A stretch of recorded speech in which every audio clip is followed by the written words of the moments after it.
The morning cold cut through Pinewood, Maine like a blade through old cloth. February had settled into the small town with the weight of something that knew it wasn't leaving soon. Snow lined the streets in dirty ridges where plows had pushed it aside weeks ago.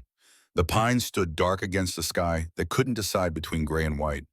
Garrett Holloway's truck rolled down Main Street just after dawn. The engine rattled in a way that said it had been running since before most of the younger mechanics in town were born. He drove with one hand, the other resting on the seat beside him where Riley sat. The German Shepherd was 7 years old, her coat a mix of black and tan that caught what little light filtered through the windshield. Her amber eyes tracked everything: the empty storefronts, the single traffic light swinging on its cable, the diner up ahead with its hand-painted sign barely visible through frost. Garrett pulled into the gravel lot and killed the engine. Silence rushed in to fill the space. He sat there for a moment studying the building. Pine Diner. The wood was weathered, the color of old bone, the kind of wear that came from decades, not years. A neon sign in the window blinked the word "open" in red letters, one of them half dead and flickering. Riley shifted beside him, her ears angling forward. Not alert.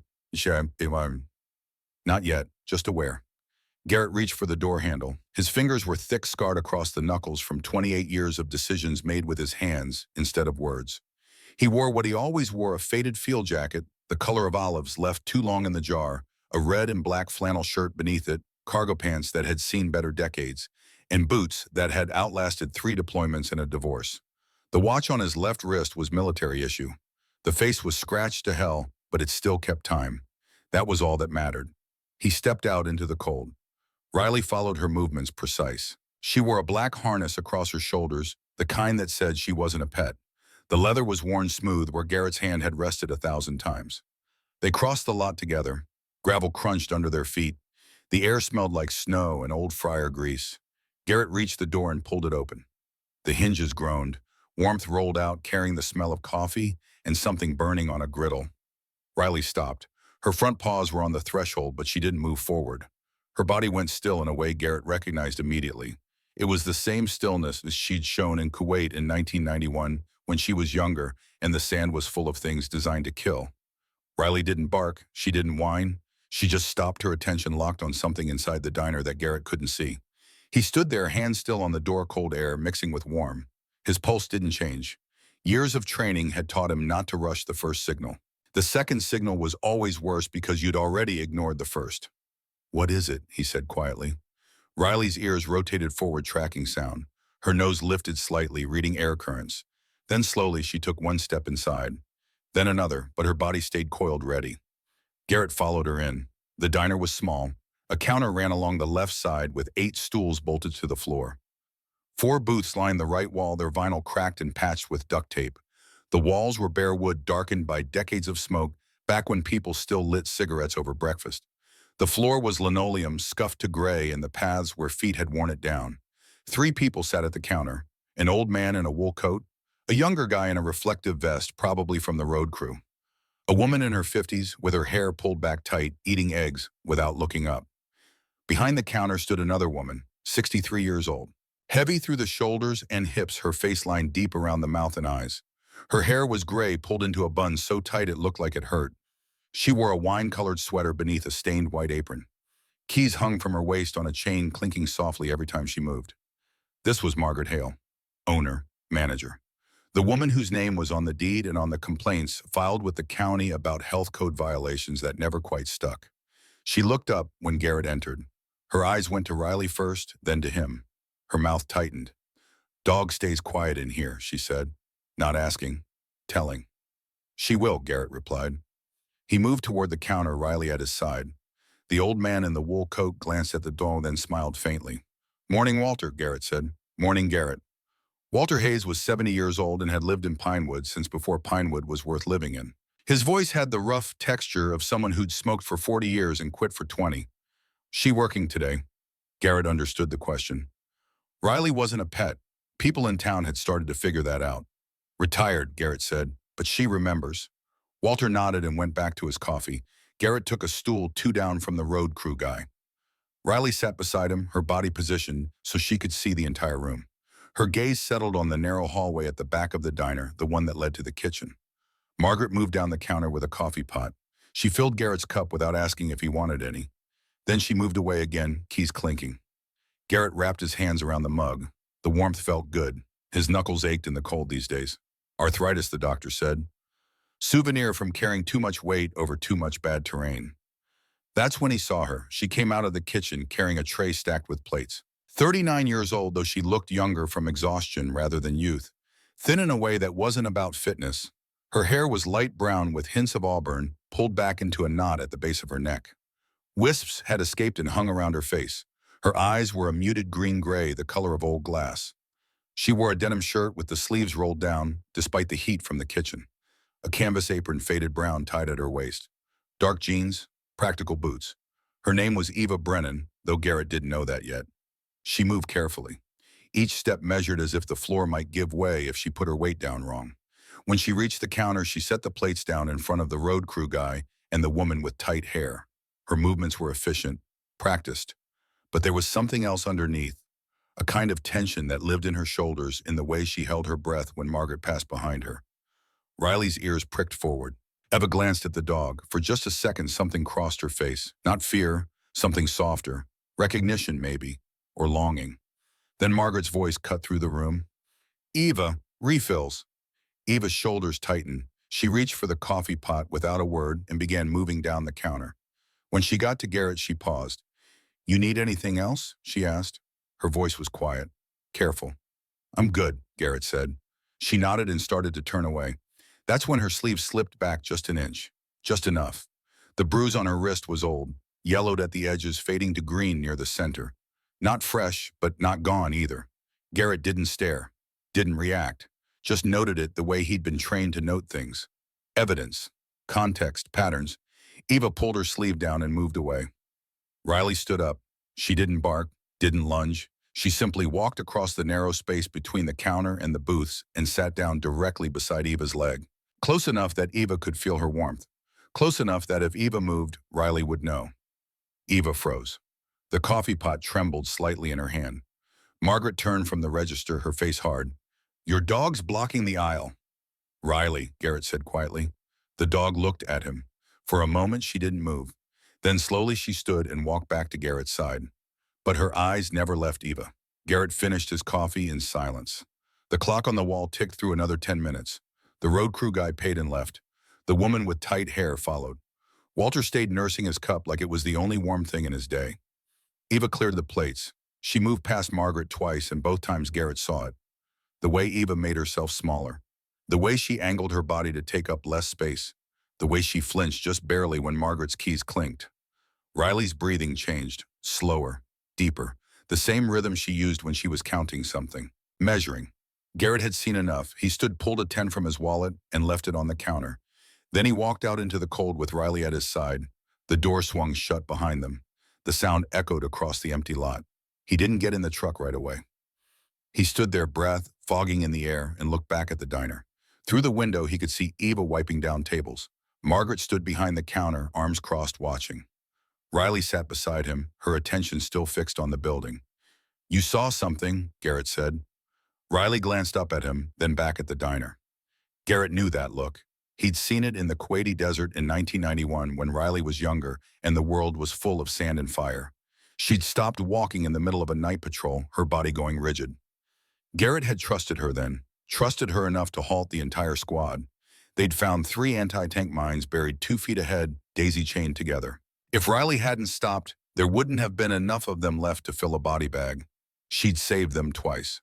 Once with the mines, once with a sniper they never saw until Riley's growl made them hit the ground a half-second before the shot went wide.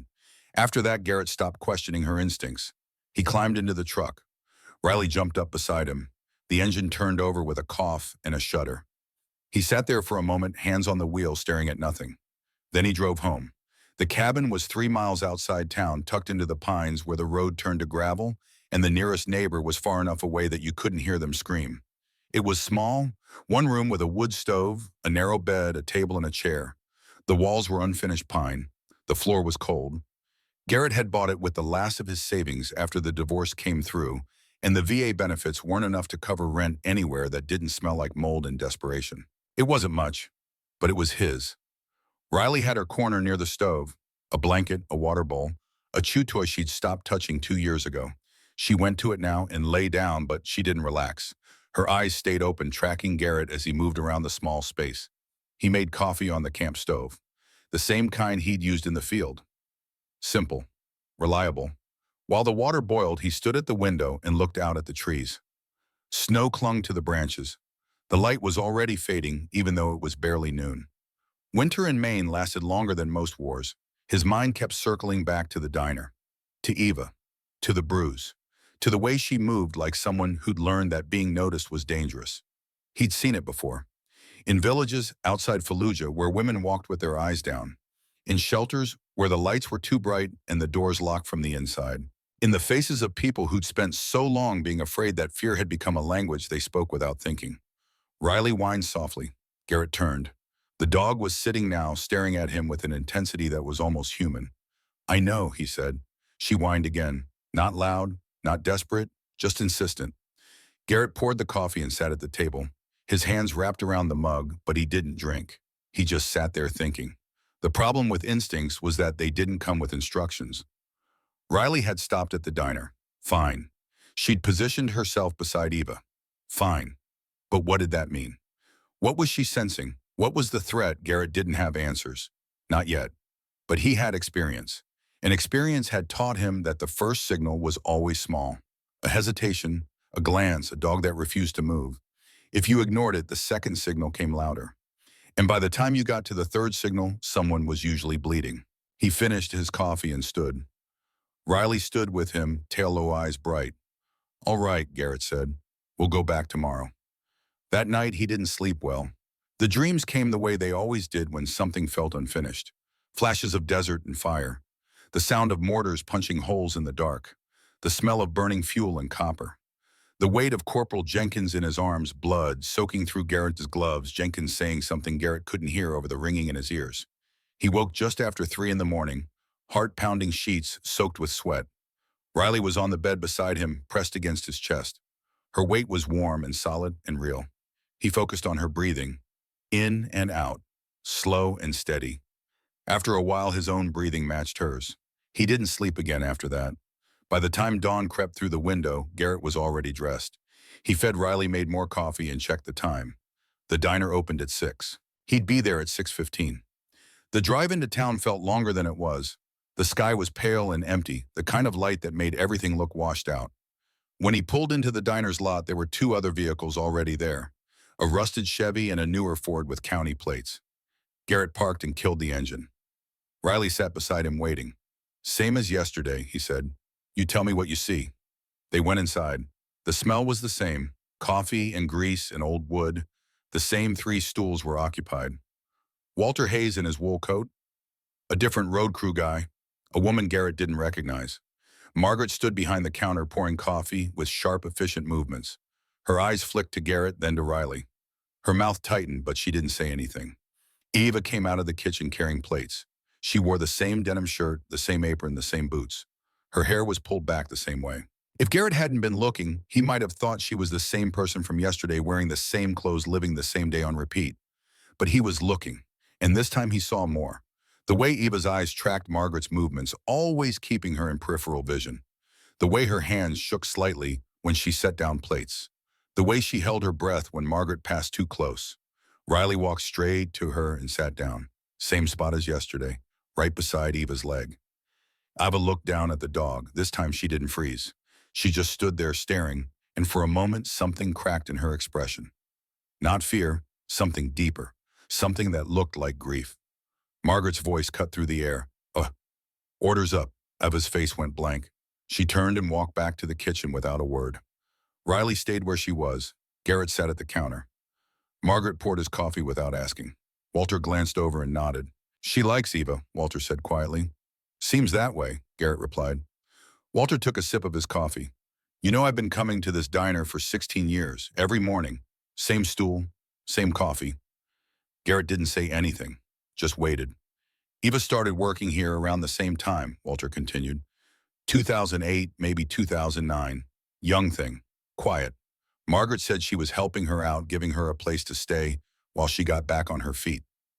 "That's kind of her," Garrett said carefully. Walter's mouth twitched. Not quite a smile. Yeah, real kind. The silence stretched out between them. Garrett drank his coffee. It was bad coffee, bitter and weak at the same time, but it was hot. You ever see Eva anywhere else? Garrett asked.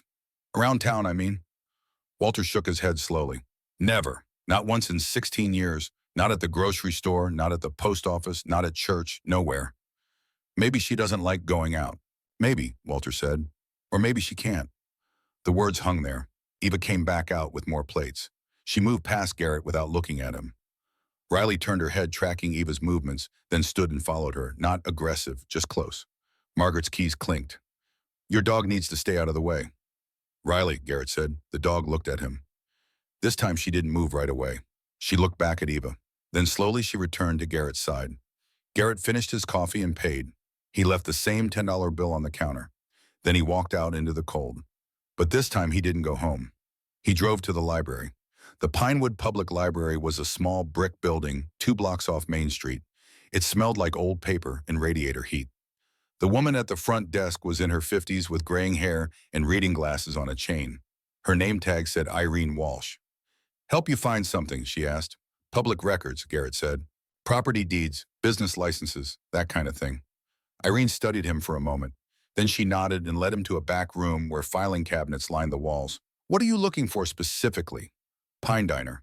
Who owns it? How long they've owned it? Irene pulled open a drawer and flipped through files. She found what she was looking for and handed it to Garrett. Margaret Hale. She bought the place in 1987. Outright. No mortgage. Garrett opened the file and scanned the documents. Property deed, business license, tax records. Everything looked normal. Clean. What about employees? He asked. Irene frowned. That'd be with the state, not here.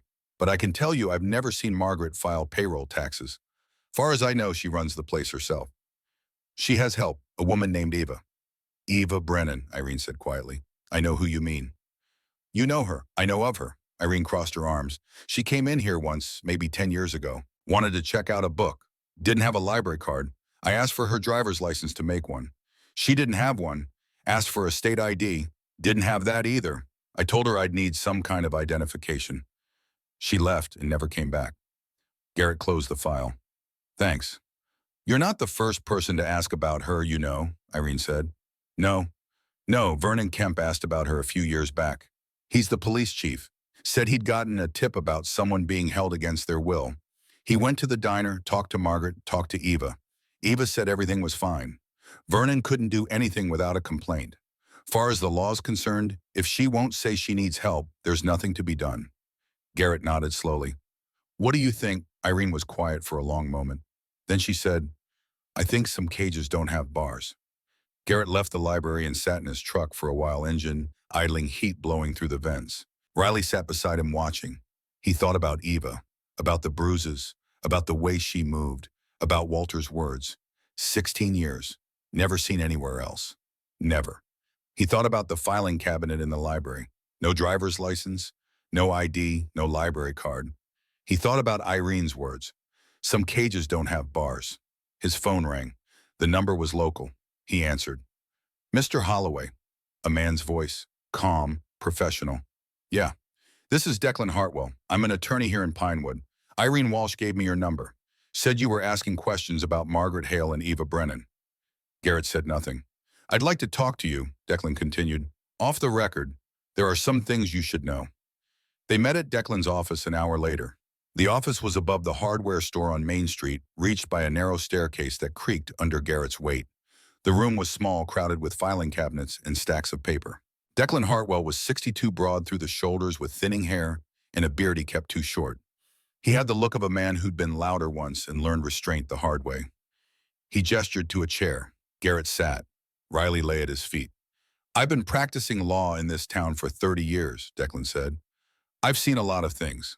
Some of them I can't talk about. Some of them I can't stop thinking about. Which one is this? Garrett asked. Both. Declan leaned back in his chair. Eva Brennan doesn't exist.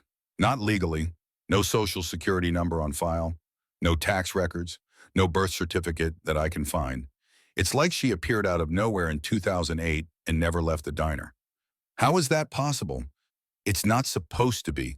But if someone doesn't interact with the system doesn't know they exist. No bank account means no tax forms. No driver's license means no records with the DMV. No medical insurance means no hospital visits. She's invisible. Margaret's doing that on purpose. I believe so, and I believe Eva's letting her. Garrett frowned. Why? Declan sighed. Fear, gratitude, guilt. Maybe all three. Margaret took her in when she had nothing, gave her a place to stay, gave her work. And now Eva feels like she owes her, like leaving would be ungrateful, disloyal. That's not gratitude, that's control. Yes, Declan said quietly. It is. Garrett looked down at Riley. The dog was resting her head on his boot. Can you do anything about it? Not without Eva's cooperation, and Eva won't cooperate. Vernon tried, I tried. Every time someone asks her if she's okay, she says yes. Every time someone offers help, she says no. As long as she says that there's nothing we can do. The law can't save someone who won't admit they need saving. Garrett stood. Then maybe the law's not what she needs. Declan studied him. Be careful, Mr. Holloway. Margaret's desperate. Desperate people are dangerous. I've dealt with dangerous before. I'm sure you have. But this isn't a war zone. This is a small town. People talk, people watch. If you're going to do something, make sure you're ready for what comes after. Garrett left the office and walked back to his truck. The sun was setting the sky, bruised purple and orange. Riley jumped into the passenger seat and sat watching him. He started the engine but didn't drive. He just sat there, hands on the wheel, thinking. Eva Brennan, 39 years old. 16 years in the same place, wearing the same clothes, living the same day over and over. No ID, no freedom. No life outside the walls of a diner that smelled like old grease and older fear. And Margaret Hale, 63, owner, employer, captor. Garrett had spent 28 years in the Marines learning how to identify threats, how to neutralize them, how to protect people who couldn't protect themselves. This was a threat, and Eva couldn't protect herself. He looked at Riley. What do you think? The dog stared back at him, amber eyes steady. Garrett put the truck in gear and drove home. The cabin was dark when he got there. He lit the wood stove and made coffee. Riley lay in her corner, but she didn't sleep. She kept looking at the door, then at Garrett, then back at the door. I know, he said again. That night the dreams came harder. Kuwait, 1991. The desert at night lit by fire. The sound of artillery. Corporal Jenkins bleeding out on the sand, his hand gripping Garrett's jacket, his mouth moving, but no sound coming out. Garrett trying to stop the bleeding, his hands slick and useless, the smell of copper thick enough to choke on. And Riley, young Riley, barking at something Garrett couldn't see, warning him, telling him to move, to pay attention, to act before it was too late.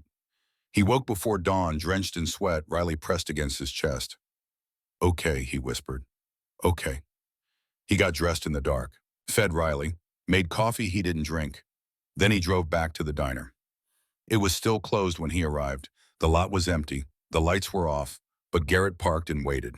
At 5:45, a car pulled in. An old sedan rusted around the wheel wells. Eva got out. She wore the same denim shirt, the same apron, the same boots. She walked to the door with a key and let herself in. Lights flickered on inside. Garrett waited another 30 minutes. Then he went in. Eva was behind the counter filling the coffee maker. She looked up when he entered, surprise crossing her face. We're not open yet, she said. I know. Garrett sat at the counter. Riley sat beside him. I wanted to talk to you. Eva's hands stilled. About what? About how long you've been here. Her face went carefully blank. I don't understand. 16 years, Garrett said. That's how long, since 2008. And in all that time, you've never left. Never been to the grocery store. Never been to the library. Never been anywhere. I don't like crowds. You don't have a driver's license. No bank account. No social security number on file. Eva's breathing quickened. Who are you? Someone who knows what it looks like when a person's being held against their will. I'm not. Her voice was firm, too firm, the kind of firm that came from practice. Margaret gave me a job when I had nothing. She lets me stay upstairs. I'm fine. You're not fine. You don't know me. I know enough. Eva turned away, gripping the edge of the sink. Her knuckles were white. You need to leave. Not until you tell me the truth. I did. No, you told me what you've been telling yourself for 16 years, that you owe her, that she saved you, that you can't leave because you'd be ungrateful. But that's not the truth. The truth is you're afraid. And you've been afraid for so long, you don't know how to be anything else. Ava spun around. Her eyes were wet. You don't understand. She did save me. I was 23. I had nothing. No money, no family, nowhere to go. I was sleeping in my car. She found me in the parking lot and brought me inside. Gave me food. Gave me a place to stay. Gave me a reason to keep going. And then she stopped letting you leave. She didn't stop me. I chose to stay.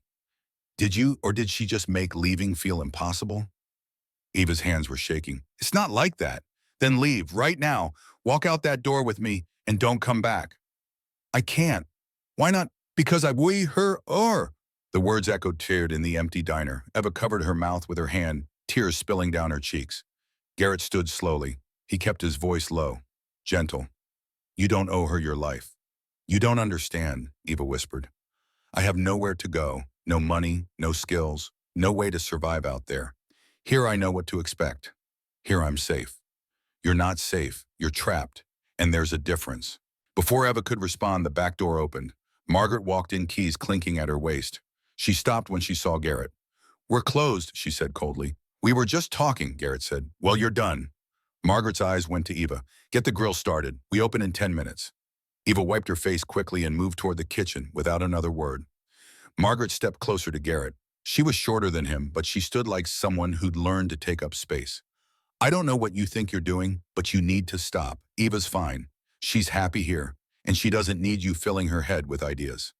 Ideas like freedom. Ideas like leaving. She's tried that before. It didn't work out. She came back because she knows this is where she belongs. She came back because she didn't have a choice. Margaret's jaw tightened. Get out. Garrett held her gaze for a long moment. Then he turned and walked toward the door. Riley followed. But as he reached the exit, he stopped and looked back. Eva was visible through the kitchen doorway, her back to him, shoulders hunched. If you change your mind, Garrett said loud enough for her to hear, I'll be around. He walked out into the cold. The door swung shut behind him. He stood in the parking lot, breath fogging, hands shaking. Riley sat beside him, looking up. We're not done, Garrett said. The dog's tail thumped once against the gravel. They got in the truck and drove away. But Garrett's mind was already moving, calculating, planning. He'd spent 16 years in Kuwait, Iraq, Somalia, and a dozen other places where the rules were written in blood. He knew how to fight. But this wasn't a fight. Not yet. This was something quieter, something slower, something that required patience and precision and the willingness to see what others had ignored for 16 years. Eva Brennan was a prisoner, and Garrett Holloway was about to dismantle her cage one piece at a time, whether she was ready or not. The Pinewood Public Library closed at 5 on weekdays. Garrett knew this because he'd spent the last 3 days watching patterns, watching how the town moved, watching who went where and when, old habits from a life that was supposed to be behind him but never really left. He parked across the street at 4:30 and waited. Riley sat in the passenger seat, her attention fixed on the library's front door. She knew waiting. She'd done it in bunkers and checkpoints and places where patience was the difference between coming home and being carried home.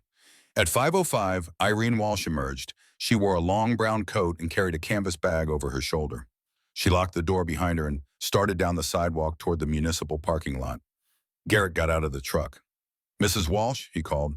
She turned, recognized him, and stopped. Mr. Holloway, I need to ask you something about public records. Irene glanced around the empty street. The sky was already darkening, the winter sunset bleeding out behind the pines. Walk with me. They fell into step together.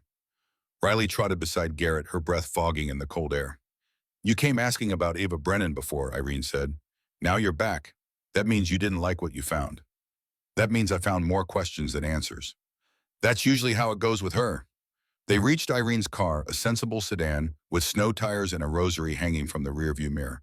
She unlocked it, but didn't get in. Instead, she turned to face Garrett, her expression tired in a way that had nothing to do with the hour. What do you want to know? She asked. Employment records, tax filings.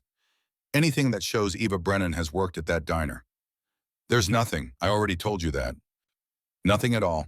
16 years and Margaret never filed a single piece of paperwork. Not that I can find, and I've looked. Irene pulled her coat tighter. 3 years ago, I got curious.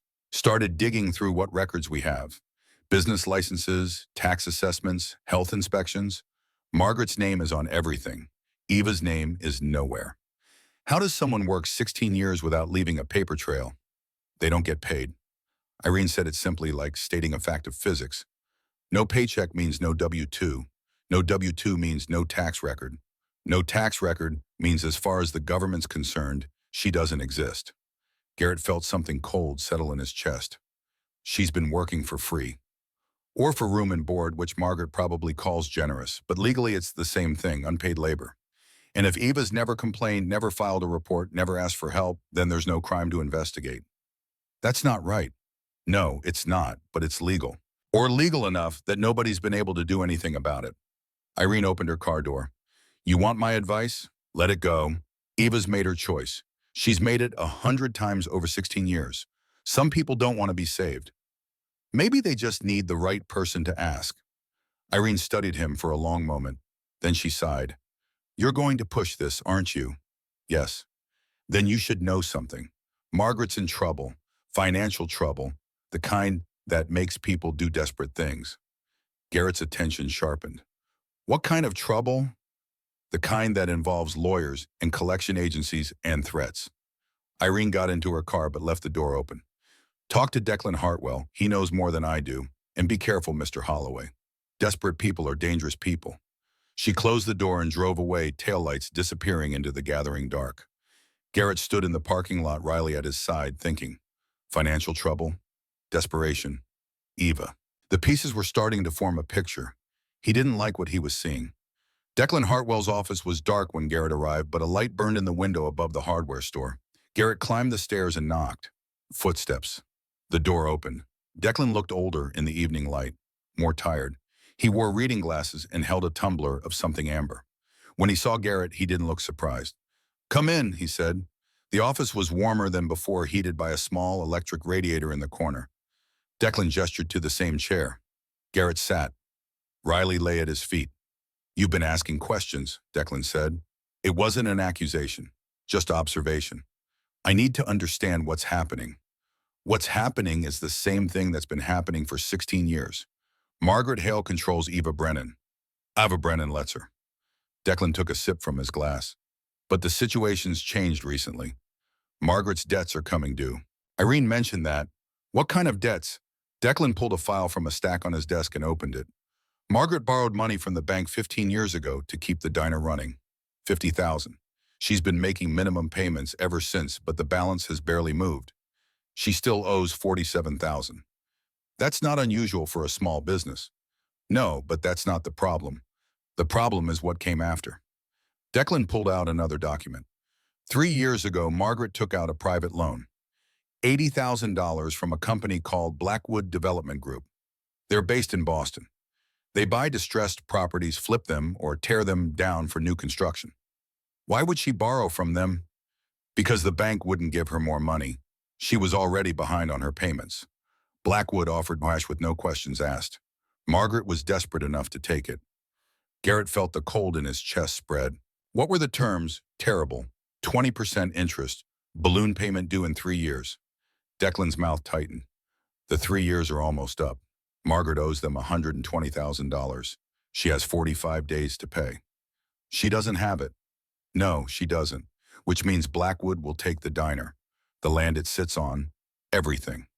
And Eva, Declan was quiet for a moment. Then he pulled out one more document and slid it across the desk. It was a loan agreement dense with legal language. Garrett scanned it until he found the clause that made his jaw tighten. Collateral includes all tangible and intangible assets, including but not limited to property, equipment, and existing labor arrangements. Garrett looked up. Labor arrangements. Eva's worked there for 16 years without pay. Technically, she's an asset.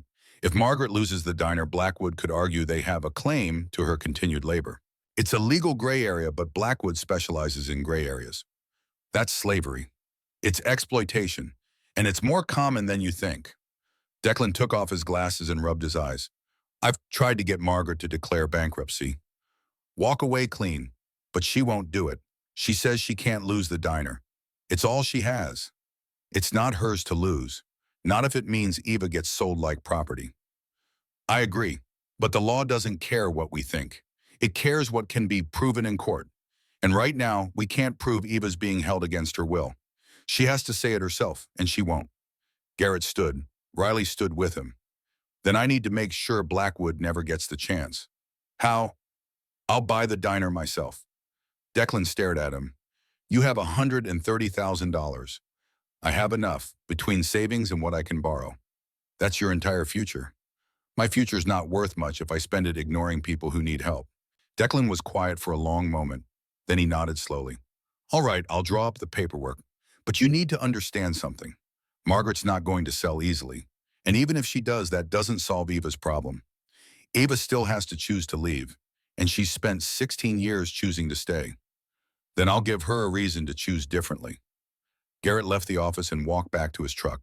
The street was empty now, the shops closed, the town settling into the quiet that came with winter nights in northern Maine. He sat in the driver's seat, engine off, staring at nothing. Riley put her head on his lap. We're in it now, Garrett said quietly. The dog's tail thumped once. The next morning, Garrett didn't go to the diner. He drove to the bank instead, met with the loan officer, a thin man in his 40s who looked at Garrett's military ID and bank statements with the expression of someone who'd seen too many veterans try to borrow money they'd never be able to pay back. But Garrett's credit was clean. His savings were real. And when he explained what he needed the money for, the loan officer's expression shifted from skepticism to something closer to respect. You're buying the Pine Diner? Yes. To help Eva Brennan? Yes. The loan officer was quiet for a moment. Then he said, my sister worked there for a while, 10 years ago. She said Margaret was cruel, said Eva looked like a ghost. He pulled out a form. I'll approve the loan, but you need to know what you're getting into. That place is barely breaking even. You'll be working just to keep the lights on. I'm not buying it to make money.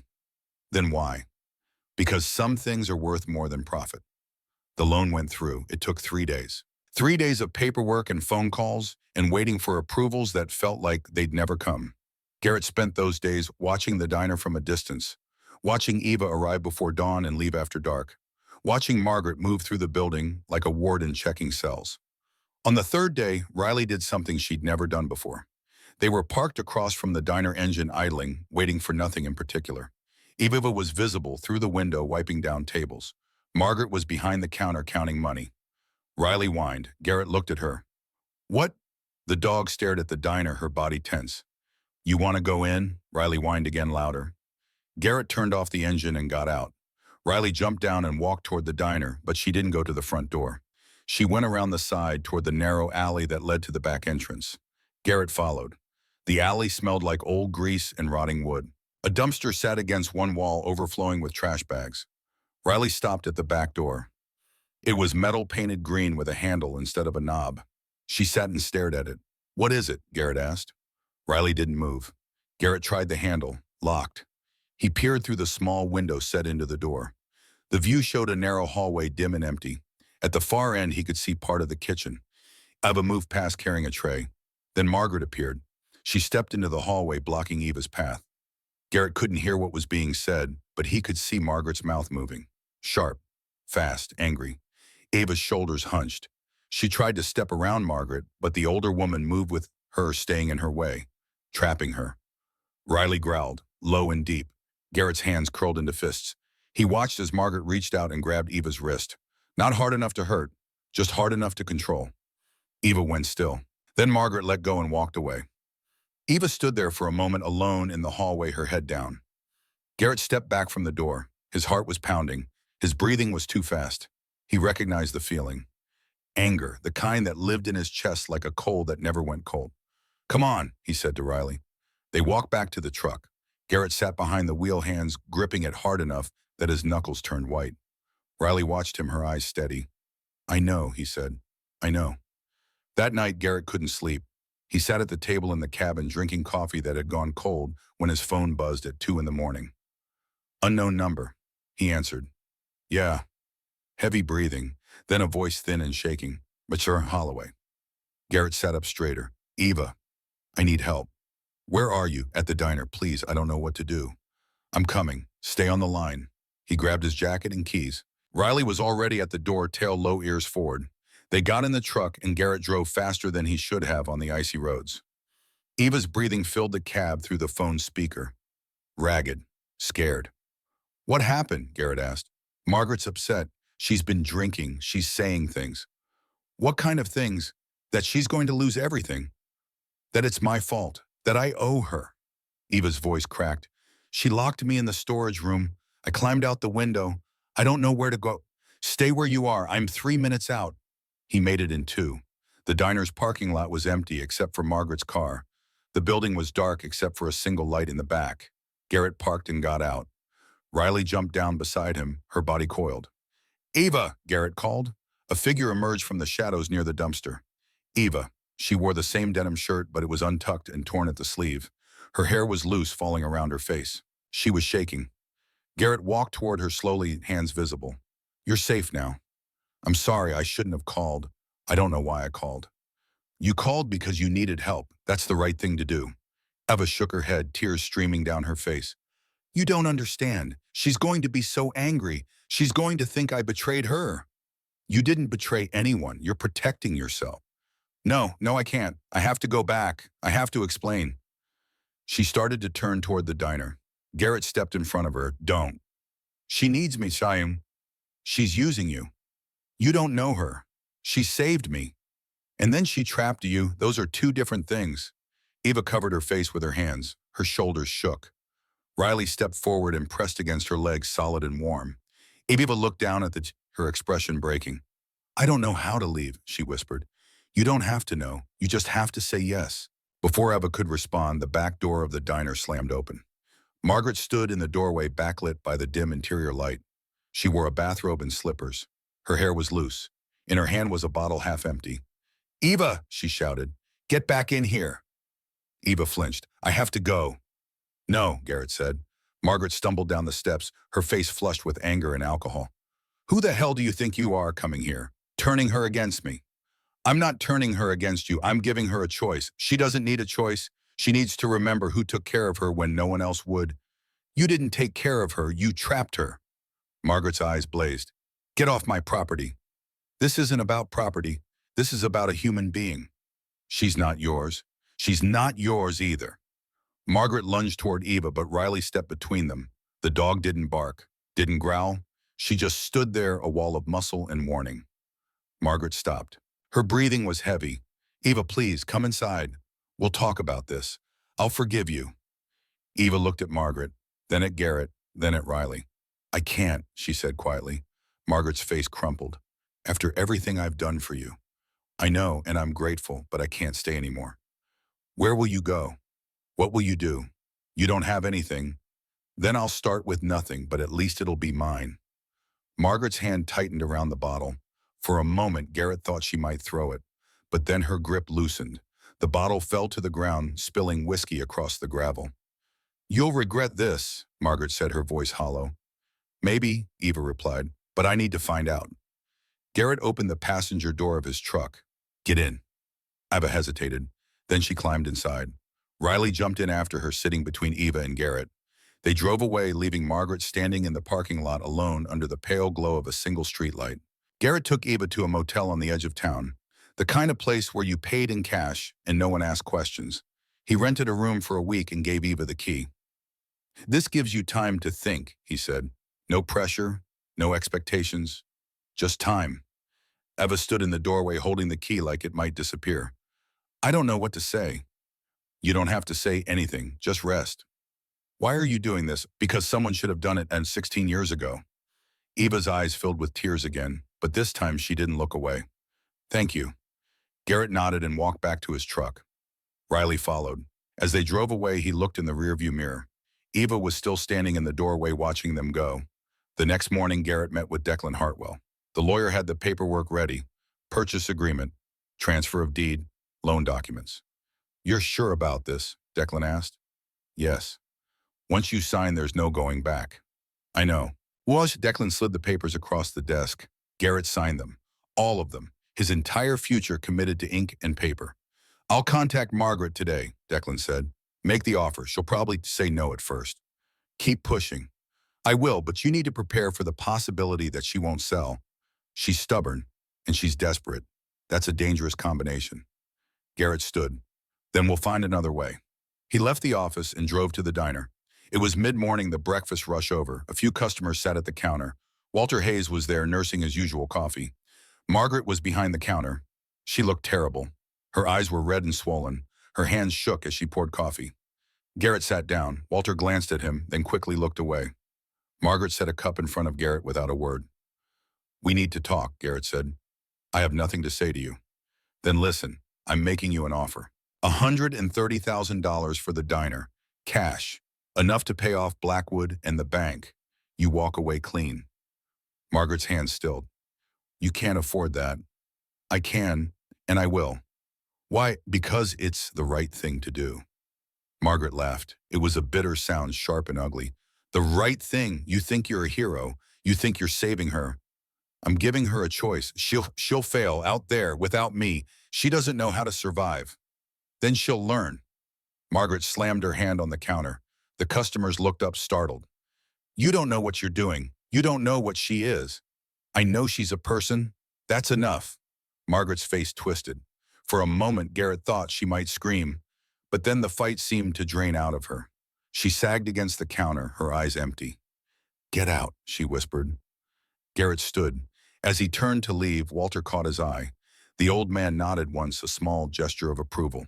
Garrett walked out into the cold. Riley was waiting in the truck, watching him through the window. 2 days later, Declan called. She accepted the offer. Garrett felt something loosen in his chest. "We can close next week, but Garrett, she wants one condition." "What condition?" "She wants to talk to Eva one last time." Garrett was quiet. Then he said, "I'll ask her, but it's Eva's choice." He drove to the motel. Eva answered the door wearing clothes that weren't hers. A sweater someone had donated, jeans that were too big. She looked younger somehow, or maybe just less tired. "Margaret wants to see you," Garrett said. Eva's face went pale. "Why?" "I don't know, but you don't have to go. You don't owe her anything." Eva looked past him toward the road that led back to town. "I think I need to. For me, not for her." They drove to Declan's office. Margaret was already there, sitting in the same chair Garrett had occupied so many times. She looked smaller now, older. Eva walked in and stopped. The two women stared at each other. "I'm sorry," Margaret said finally. Eva didn't respond. "I didn't mean for it to turn out like this. I just needed help. And you were so grateful. And I thought maybe if you stayed long enough, you'd become like family." "I'm not your family," Eva said quietly. "I never was. I was just someone you could control." Margaret flinched. "I gave you a home, boss. You gave me a Baha'u'an. I didn't know what else to do. The debt was crushing me, and you were there, and I thought if I could just hold on a little longer, everything would be okay." "It's not okay. It never was." Margaret's eyes filled with tears. "I know, and I'm sorry. I wish I'd been stronger. I wish I'd let you go years ago." Eva took a deep breath. "I wish you had too, but you didn't. And now I have to figure out who I am without you. Will you be all right?" "I don't know, but I'm going to try." Margaret nodded. She stood slowly like someone much older than 63. She looked at Garrett. "Take care of her." "She'll take care of herself," Garrett replied. Margaret left. The door closed behind her. Eva stood in the center of the room, her arms wrapped around herself. "Are you okay?" Garrett asked. "No, but I will be." The closing happened on a Wednesday. Garrett signed more papers. Margaret signed papers. Money changed hands. The deed transferred. The diner became his. Margaret left Pinewood that afternoon, packed her car, and drove south without looking back. Garrett heard later that she moved to Arizona, a small apartment in a retirement community where she lived alone and didn't talk to her neighbors. Eva stayed in the motel for another week. Then she moved into a small rental house on the outskirts of town. One bedroom, a kitchen with a window, a yard where Riley could run. She enrolled in online classes at the community college. Psychology. She said she wanted to understand why people stayed in places that hurt them. Maybe help others find their way out. She got a part-time job at the library. Irene Walsh hired her without hesitation. And twice a week she came to the diner. Not to work, just to sit at the counter and drink coffee and talk to Walter Hayes and the other regulars who remembered her and were glad she was free. Garrett ran the diner himself, hired a cook, hired a waitress, made sure everyone got paid, made sure the books were clean. It wasn't profitable. It probably never would be, but it was clean, and that mattered. One evening as the sun set and the diner emptied out, Eva walked in. Riley got up from her spot by the door and greeted her, tail wagging. Eva sat at the counter. Garrett poured her coffee. "How are the classes?" he asked. "Hard, but good." "You'll do fine." "I hope so." They sat in comfortable silence for a while. Then Eva said, "I never thanked you properly." "You don't need to." "Yes, I do. You saved my life." No, you saved your own life. I just held the door open. Eva smiled. It was small, but it was real. Then thank you for holding the door. Garrett nodded. Anytime. Outside, night settled over Pinewood. The snow fell soft and silent, covering the town in white. Inside the diner, the lights were warm, and the coffee was hot, and for the first time in 16 years, Eva Brennan was free. And that Garrett thought was worth every dollar he'd spent. But freedom he was about to learn came with a price that money couldn't pay. Spring came late to Pinewood. It always did. The snow didn't vanish in dramatic melts or sudden thaws. It retreated inch by inch, leaving the ground dark and wet and stubborn. By early April, the pines had started to lose their burden of white, and the roads showed more gravel than ice. The mornings still bit cold, but the afternoons held something softer. Something that felt like possibility. Garrett stood outside the diner at 6 in the morning, a mug of coffee steaming in his hand. The building looked different now. He'd replaced the broken boards on the porch, fixed the sign so all the letters lit properly, painted the trim a dark green that didn't try too hard. The place would never be beautiful, but it was clean. Honest. That mattered more. Riley sat beside him, her graying muzzle lifted toward the wind. She was slower these days. 7 years had become 8, and the years were starting to show in the white around her eyes and the careful way she climbed into the truck. But her attention was still sharp, still focused. The door opened behind them. Vernon Kemp stepped out, the police chief's uniform crisp despite the early hour. He was 58, built like someone who'd played football in high school and never quite let it go. His face was weathered, his eyes tired but kind. Good coffee, Vernon said. Should be. I paid too much for it. No, Vernon smiled faintly. You're doing good work here, Garrett. People notice. I'm not doing it for people to notice. I know. That's why they do. Vernon took a sip, looking out at the empty street. You heard from Eva lately? She comes by twice a week, sometimes more. How's she doing? Better. Still figuring things out, but better. Vernon nodded. He was quiet for a moment, then said, You know there's talk. There's always talk. This is different. People saying you spent your whole savings on this place. Saying you'll never break even. Saying you did it for a woman who's not even working here anymore. Garrett looked at him. And I wanted you to know I told them to shut their mouths. Vernon's voice was calm but firm. What you did took courage. Real courage. The kind most people don't have. I just did what needed doing. That's what courage is. Vernon finished his coffee and handed the mug back. He walked to his patrol car, paused with his hand on the door. For what it's worth, you made this town a little better. Not many people can say that. He drove away, leaving Garrett standing in the early light with Riley at his feet and the weight of something he couldn't quite name settling in his chest. Not pride, not satisfaction. Something quieter. Something that felt like he'd finally done one thing right after a lifetime of getting things wrong. The diner opened at 7. Garrett went inside and started the coffee. The cook, a man named Ray, who'd worked fishing boats until his back gave out, arrived at 6:30 and started the grill. The waitress, a young woman named Beth, showed up at 6:45, tied her apron, and began setting tables. It was a small operation, clean, simple. Everyone got paid on time. Everyone went home when their shift ended. No one worked for free. No one got trapped. The breakfast rush was modest, a dozen customers between 7 and 9. Walter Hayes in his usual spot, a couple of truckers passing through, a woman from the county office who ordered eggs and toast and left a good tip.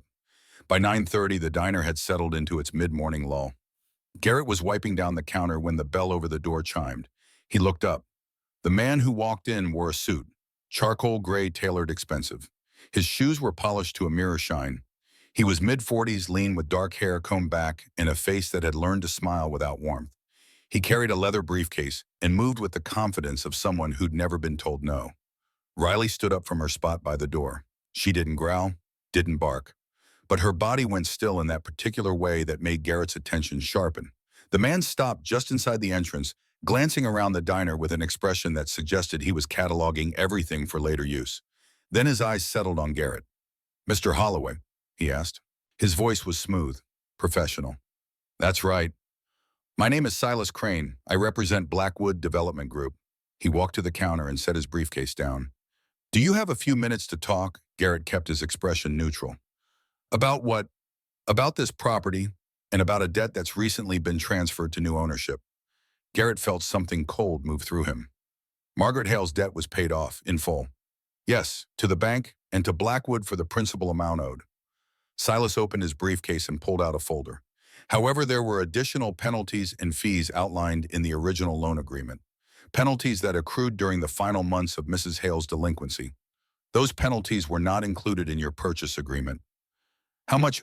$38,000. The number hung in the air like smoke. Garrett's jaw tightened. That's not my debt.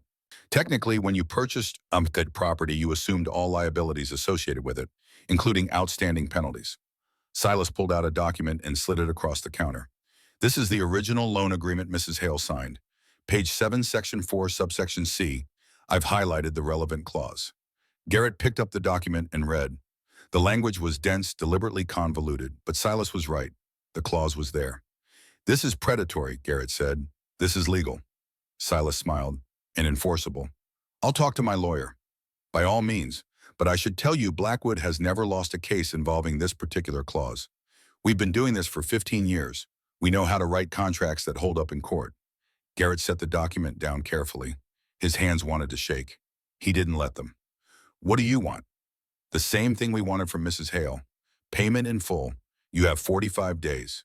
And if I don't pay, then we take the property, just like we would have taken it from her. Silas closed his briefcase. I understand you spent a great deal of money acquiring this place, Mr. Holloway. It would be a shame to lose it over a relatively small amount. $38,000 isn't small. It is to Blackwood. Silas walked toward the door, then stopped and looked back. Riley was still standing, her body positioned between him and Garrett. Interesting, military. Yes. I thought so. They have a way of recognizing threats, don't they? Silas's smile didn't reach his eyes.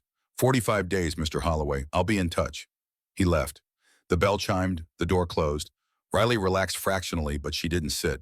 She watched the street through the window, tracking Silas's black sedan as it pulled away. Garrett stood behind the counter, his mind racing. $38,000. He didn't have it. He'd spent everything on the purchase, the loan, the repairs. His savings were gone. He had maybe $4,000 in his checking account and another $2,000 in emergency funds. That was it. He pulled out his phone and called Declan Hartwell. The lawyer answered on the second ring. Garrett, I just had a visit from Silas Crane. There was a pause, then Declan said, damn. He says I owe Blackwood $38,000 in penalties. He's right. I saw that clause when I reviewed the original loan agreement, but I thought it had been waived as part of the settlement. It wasn't. Then we have a problem. Declan's voice was grim. Blackwood sued over this exact issue before. They always win. The courts say the contract is clear and the borrower agreed to the terms. So what do I do? Pay them or lose the diner? I can't pay them. I don't have the money. Declan was quiet for a long moment. Then we need to find another way. Garrett ended the call and stood there staring at the counter. Around him, the diner hummed with quiet activity. Ray flipping eggs, Beth refilling coffee, Walter reading his newspaper. Normal, peaceful. It felt fragile now, like something that could shatter. Riley walked over and pressed against his leg. Garrett reached down and rested his hand on her head. The weight of her was solid, real. We'll figure it out, he said quietly. The dog's tail moved once. That afternoon, Garrett drove to Eva's house. It was a small rental on the east side of town, a single story with white siding and a porch that sagged slightly on one side. The yard was mostly dirt, but someone had planted flowers along the walkway. They hadn't bloomed yet, but they would. Eva opened the door before he knocked. She wore jeans and a sweater, her hair loose around her shoulders. She looked different these days, less guarded, more present. I saw your truck, she said. Come in. The inside of the house was sparse but clean. A couch, a table, a bookshelf filled with textbooks. Riley went straight to Eva and sat beside her, leaning into her leg. Eva smiled and scratched behind the dog's ears. Coffee, she asked. Sure. They sat at the small kitchen table. Eva poured 2 cups and handed one to Garrett. You look worried. I am. What happened? Garrett told her. About Silas Crane, about the debt, about the 45 days he had to come up with money he didn't have. Eva listened without interrupting. When he finished, she was quiet for a long time. Then she said, You're going to lose the diner. Maybe. Because of me. No, because of Margaret's debt, and because I walked into this with my eyes open. But you did it to help me. I did it because it was right. Garrett looked at her. And I'd do it again. Eva's eyes filled with tears, but she didn't look away. I can help. I have some money saved from the library job. Not much, but no. Garrett, no, you're building a life. You don't sacrifice that for this. Then what are you going to do? I don't know yet. They sat in silence for a while. Outside, the light was fading. Riley lay at their feet, her breathing slow and even. Finally, Eva said, Margaret destroyed herself in trying to hold on to something she couldn't keep. Don't make the same mistake. I'm not trying to hold on. I'm trying to finish what I started. Sometimes finishing means letting go. Garrett looked at her. You think I should walk away? I think you should do what's best for you, not what you think you owe to me or anyone else. And if what's best for me is seeing this through, Eva smiled sadly, then I'll be here when it's over. Garrett drove home as night settled over the town. The cabin was cold when he arrived. He built a fire in the wood stove and sat at the table staring at nothing. Riley lay in her corner watching him. His phone buzzed. A text from an unknown number. Mr. Holloway, this is Silas Crane. I wanted to follow up on our conversation. Blackwood is willing to negotiate. If you're interested in discussing alternatives to full payment, please call me. Garrett stared at the message. Alternatives, that meant terms, conditions, things that would put him under Blackwood's control the same way Margaret had been. He deleted the message. The next morning, Walter Hayes was waiting outside the diner when Garrett arrived to open up. The old man stood by the door, hands in his coat pockets, breath fogging in the cold air. Morning, Garrett said. Morning, I heard you got trouble. News travels fast. It's a small town, people talk. Walter followed Garrett inside. I also heard what kind of trouble. Blackwood Development. Garrett started the coffee. Yeah, they're vultures. Buy up distressed properties and squeeze every last dollar out of them. Usually by finding legal loopholes that let them take more than they're owed. That's about right. Walter was quiet while Garrett worked. Then he said, You know, I've lived in this town my whole life, seen a lot of people come and go. Most of them were just passing through. But every now and then someone shows up who actually gives a damn. You're one of those. I'm just trying to do right. That's what I mean. Walter pulled an envelope from his coat and set it on the counter. There's $5,000 in there. It's not much, but it's what I can spare. Garrett stared at the envelope. Walter Mason, don't argue. You helped Eva. You saved this diner from becoming another empty building. This town owes you. I'm just the first one paying. Before Garrett could respond, the door opened. Irene Walsh walked in, followed by Vernon Kemp, then Beth the waitress, then Ray the cook, then a dozen other people, faces Garrett recognized from morning coffee and quiet meals. They filled the diner, standing shoulder to shoulder, and one by one they set envelopes on the counter. Cash, checks, money orders. Small amounts, most of them. $20, $50, $100 from Vernon, $200 from a couple who owned the hardware store. Garrett stood there, unable to speak. Walter smiled. Like I said, this town owes you. By the time everyone left, there was $8,000 on the counter. It wasn't enough, not even close, but it was something. It was people who cared, people who saw what he'd done and decided it mattered. Riley sat beside the pile of money, her tail wagging slowly. Garrett sat down at the counter and put his head in his hands. He didn't cry. He hadn't cried since Kuwait, but he came close. That afternoon, Declan called again. I've been looking for options. There might be one. I'm listening. We file for an injunction, argue that the penalty clause was hidden in the contract and constitutes fraud. It's a long shot, but it might buy you time. How much time? 6 months, maybe a year if we get lucky. But Garrett, you need to understand something. Even if we win the injunction, you'll still owe the money eventually. This just delays the inevitable. Then what's the point? The point is time. Time to raise the money, time to find another way, time to make sure you don't lose everything in 45 days. Garrett thought about it, about the people who'd given what they could, about Eva building a life one careful step at a time, about the diner clean and honest and worth fighting for. File it, he said. The weeks that followed were a blur. Declan filed the injunction. Blackwood fought it. The hearing was scheduled for late May, just before the 45-day deadline expired. Garrett kept the diner running, kept showing up, kept pouring coffee and making sure people got fed. The town kept showing up too, more customers than before. People who'd never set foot in the place suddenly appeared for breakfast, lunch, dinner. They didn't say much, they didn't have to. Their presence was enough. Eva came by every day now. She'd sit at the counter and help with paperwork, or she'd wipe down tables, or she'd just talk to Riley while the dog dozed in her corner. She was different, stronger. The fear that had lived in her shoulders was gone, replaced by something that looked like hope. One evening after the last customer left, she stayed. Garrett locked the door and poured them both coffee. They sat at the counter in the quiet. "I got accepted," Eva said. Garrett looked at her. "Accepted to what?" "Full-time program. Psychology. Starts in the fall." She smiled, but her eyes were uncertain. "I'd have to move. Portland, it's 2 hours away." "That's amazing." "It's terrifying." "That too." Eva laughed softly. "I keep thinking about what you said, about finishing what you start. I started something when I left Margaret, and now I need to finish it. But it means leaving here, leaving you, leaving Riley. We'll still be here when you visit. What if you're not? What if Blackwood takes the diner? What if you have to leave?" Garrett was quiet for a moment. Then he said, "Then I'll leave knowing I did everything I could, and you'll keep going, building the life you deserve. That's how this works." Eva reached across the counter and took his hand. "Thank you." "For what?" "For showing me what it looks like to not give up." The hearing came on a Tuesday in late May. Garrett wore the only suit he owned, a dark blue thing he'd bought for his father's funeral 20 years ago. It still fit barely. Declan wore his lawyer clothes, professional and sharp. They sat in the courtroom and waited. Silas Crane arrived with two other lawyers, all of them in expensive suits, all of them carrying briefcases that probably cost more than Garrett's truck.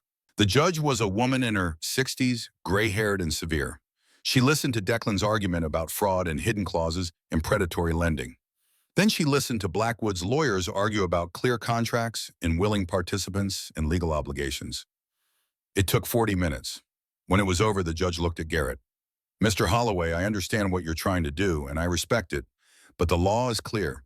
The contract was signed, the terms were outlined. Mrs. Hale had the opportunity to read it. The fact that she didn't or that she didn't understand it doesn't constitute fraud." Garrett felt the floor drop out from under him. "However," the judge continued, "I am troubled by the timing and amount of these penalties. I'm granting a temporary injunction. Blackwood cannot take action on this debt for 90 days.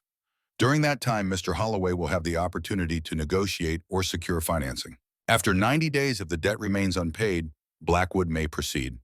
The gavel came down. 90 days. 3 months. It wasn't enough. But it was something. Garrett walked out of the courtroom with Declan beside him. Silas Crane was waiting in the hall. "90 days, Mr. Holloway," Silas said. "Make them count." Garrett didn't respond. He just walked past Riley at his side and out into the spring air. That night, Garrett sat in the cabin and thought about Kuwait, about the desert and the fire and the weight of Corporal Jenkins dying in his arms, about how he'd spent 28 years carrying that weight, believing he'd failed. But maybe failure wasn't about what you couldn't save. Maybe it was about what you refused to try. He'd tried. With Eva. With the diner. With something bigger than himself. And even if he lost, even if Blackwood took everything, he'd still tried. That had to count for something. Riley put her head on his knee. Garrett scratched behind her ears. "We're not done yet," he said. The dog's tail thumped once against the floor. Summer came to Pinewood with warmth that felt like forgiveness. The days stretched longer. The pines lost their snow entirely. The diner's windows stayed open, letting in air that smelled like grass and wildflowers instead of ice and decay. Garrett kept working, kept trying, kept hoping that 90 days would be enough. On the 85th day, Vernon Kemp walked into the diner with a folder under his arm. His face was grim. "I've got news," he said. Garrett poured him coffee. "Good or bad? Depends on how you look at it." Vernon opened the folder. "Blackwood Development is under federal investigation. Wire fraud, racketeering, predatory lending. The FBI raided their offices yesterday. Silas Crane was arrested this morning." Garrett stared at him. "What? They've been running this scam for years, hiding penalty clauses in contracts, collecting debts that were legally questionable at best. The feds have been building a case for 18 months. It finally came together. What does that mean for the diner? It means all of Blackwood's current actions are frozen, including their claim on your property. It'll take months, maybe years to sort through everything. But by the time it's done, there's a good chance the debt will be dismissed entirely." Garrett sat down slowly. He felt like he'd been holding his breath for 3 months and only just now remembered how to exhale. "You're going to be okay," Vernon said. "You and the diner. You are going to be okay." Riley walked over and put her head in Garrett's lap. He rested his hand on her neck and closed his eyes. "Yeah," he said quietly. "We are."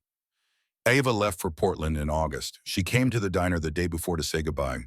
Garrett made her lunch on the house. They sat at the counter and talked about small things, classes, books, the weather. When it was time to go, Eva hugged Riley first. The dog leaned into her patient and steady. Then Eva hugged Garrett.